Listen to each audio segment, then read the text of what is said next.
दोस्तों ये है रामचेत और ये है राहुल गांधी।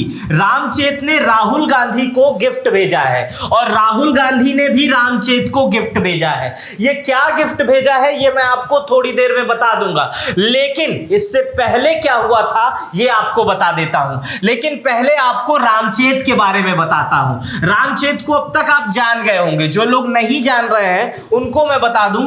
रामचेत एक मोची है जो जूता सिलने का काम करते हैं और जूता बनाते भी हैं।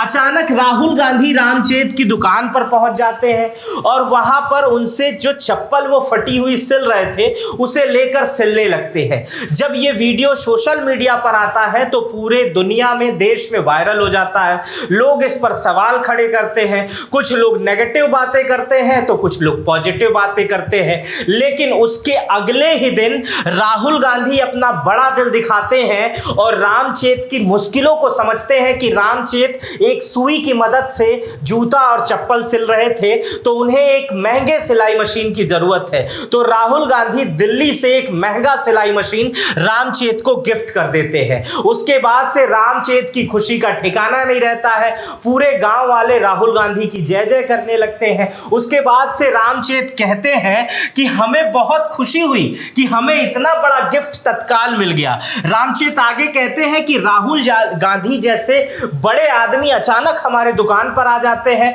और हमसे लेकर फटी चप्पल की सिलाई करने लगते हैं। फिर उनसे पत्रकार सवाल पूछते हैं कि अब ये मशीन आ गई है, अब आप क्या करेंगे?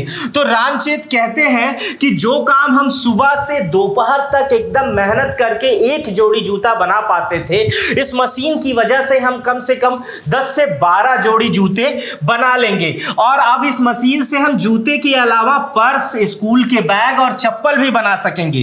फिर पत्रकार उनसे सवाल पूछते हैं कि और कुछ चाहते हैं राहुल गांधी से? तो रामचेत कहते हैं कि धन चाहते हैं, क्योंकि धन से मेरा घर, धन यानी पैसा। रामचेत अभी राहुल गांधी से पैसा चाहते हैं कि थोड़ा पैसा मिल जाएगा तो राहुल गांधी की वजह से हमारा व्यापार और बढ़ जाएगा और हमारे परिवार और अगल बगल का रोजगार और अच्छे से चलने लगेगा। रामचेत इसके बदले में उन्हें रिटर्न गिफ्ट भी करते हैं। अब समझिए, पैसा तो उन्हें चाहिए क्योंकि व्यापार बढ़ जाए, लेकिन रामचेत एक गिफ्ट लेने के बाद राहुल गांधी को भी गिफ्ट देते हैं। वो बताते हैं कि मैंने उनके लिए अपने हाथों से जूता 2 जोड़ी सिला है और मुझे पता नहीं था कि वो कितने नंबर का जूता पहनते हैं। मुझे जो जानकारी मिली कि वो 9 नंबर या 10 नंबर का जूता पहनते हैं, इसलिए मैंने 9 नंबर का जूता भी अपने हाथ से सिल के बनाया है और 10 नंबर का जूता भी अपने हाथ से सिल के बनाया है और राहुल गांधी को गिफ्ट किया है। जब राहुल गांधी को रामचेत ये गिफ्ट करते हैं तो उनके कार्यकर्ता उस जूते का मूल्य भी दे देते हैं, जिसकी कीमत 3000 रुपए रहती है। रामचेत इस मामले से बहुत खुश रहते हैं। फिर पत्रकार पूछते हैं आपको और कुछ कहना है, और कुछ चाहिए? तो रामचेत कहते हैं कि जब भी राहुल गांधी इधर आए तो उनका एक दोस्त रामचेत यहाँ रहता है, उससे मिलना, नमस्कार, बंदगी, हाय हेलो करना ना भूले। मैं हमेशा यही रहूंगा और उनका जीवन भर आभारी रहूंगा क्योंकि उन्होंने इतनी बड़ी मशीन दी है, हमारे दुख दर्द को समझा है। लेकिन ये मशीन जो है ये पैसे से भी ज्यादा कीमती है क्योंकि वो इतने ही देर में ये समझ गए कि मुझे किसी चीज की जरूरत है तो वो मशीन, क्योंकि मैं उस समय हाथ से सिलाई कर रहा था। राहुल गांधी बहुत मार्मिकता से चीजों को समझते हैं और उन्होंने ये मशीन देकर ये साबित कर दिया है। ये थी राहुल गांधी और ये थी रामचेत की कन्वर्सेशन मीडिया से। लेकिन उस दिन हुआ क्या था पहले मैं आपको दोस्तों ये बता देता हूं। हुआ ये था कि रामचेत और राहुल गांधी की कहानी बनती कहां से है, ये कैसे बनती है वो मैं आपको बता दे रहा हूं। राहुल गांधी दिल्ली से सुल्तानपुर कोर्ट में हाजिर होने पहुंचे थे। अमित शाह के मानहानि केस वाला मामला था।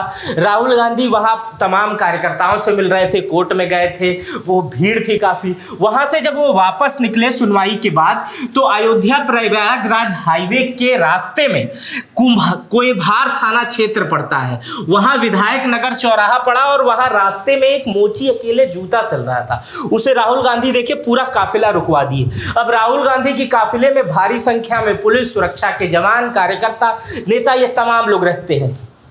देखते ही देखते उस जगह पे भीड़ हो गई, सुरक्षा कर्मियों ने पूरा दायरा बना लिया और राहुल गांधी और रामचेत की बात होने लगी। इस बातचीत के दौरान में देखा गया कि राहुल गांधी उन्हें पानी पिलाते हुए, ठंडा पिलाते हुए नजर आए। इसी बातचीत के दौरान में राहुल गांधी देखा गया कि वो चप्पल सिलते हुए, जूता सिलते हुए नजर आए। दोनों लोगों में खूब बातचीत हुई। राहुल गांधी ने रामचेत के दर्द को समझा, जूता सिलने की मेहनत को समझा, सब कुछ समझा। उसके बाद से राहुल गांधी वहां से चले गए। फिर मीडिया का जमावड़ा रामचेत के पास आ गया। रामचेत से लोग पूछने लगे, तरह तरह की बातें करने लगे। बहुत सारे लोग नेगेटिव बातें सोशल मीडिया पर दिखने लगे कि गांधी परिवार की शुरू से आदत है, वो फोटो खिंचवाते हैं और चले जाते हैं, लेकिन किसी को कुछ देते ही नहीं है। लेकिन ऐसा नहीं हुआ, ऐसा कभी नहीं हुआ। मेरे ख्याल से कहने वाले तो तमाम बातें कहते रहते हैं, लेकिन अगले ही दिन राहुल गांधी का एक रिटर्न गिफ्ट आता है।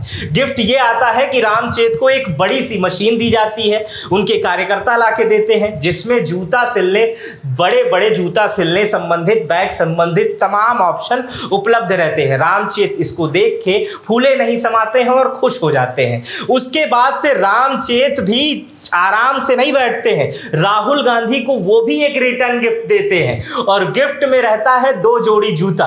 2 जोड़ी जूता इसलिए क्योंकि राहुल गांधी की सही नाप का उन्हें अंदाजा नहीं था। उन्हें अंदाज से पता लगा कि राहुल गांधी जो है वो 9 नंबर का जूता पहनते होंगे, लेकिन उन्हें ये फिर से लगा कि अगर 10 का पहनते होंगे तो ये नहीं पहन पाएंगे, इसलिए उन्होंने 9 का और 10 का 2 जूता उन्होंने दिया और राहुल गांधी को गिफ्ट कर दिया। उसके बाद से मैंने पहले भी बताया है, उनके कार्यकर्ता ने इस उपहार के स्वरूप उन्हें कुछ पैसे भी दिए, जिसकी कीमत 3000 रुपए थी। अमूमन जूते, जो साधारण जूते होते हैं, वो इतने में 2 जूते आ जाते हैं। लेकिन राहुल गांधी का ये गिफ्ट और राहुल गांधी का ये रिटर्न गिफ्ट दोनों चर्चा का विषय है। अब देखना यह है कि सदन का सत्र चल रहा है, राहुल गांधी रामचेत के जूते पहन के सदन में पहुंचते हैं या नहीं, और दोबारा रामचेत से मिलते हैं कि या नहीं, क्योंकि रामचेत ने यह कहा है कि राहुल गांधी से मेरी इच्छा है कि कभी भी वो इधर से जाएं तो मुझे भूले ना, अपने दोस्त से, अपने मित्र से, जिसके वहाँ वो जूता सिले हैं, उसके वहाँ आकर मुलाकात करते रहें, नमस्कार बंदगी करते रहें। फिलहाल ये कहानी मैंने आपको बताई, ये आपको कैसी लगी मुझे कमेंट बॉक्स में बताइएगा। अपनी राय भी कमेंट बॉक्स में रखिएगा। अपना बेहद ख्याल रखिएगा। बहुत बहुत शुक्रिया।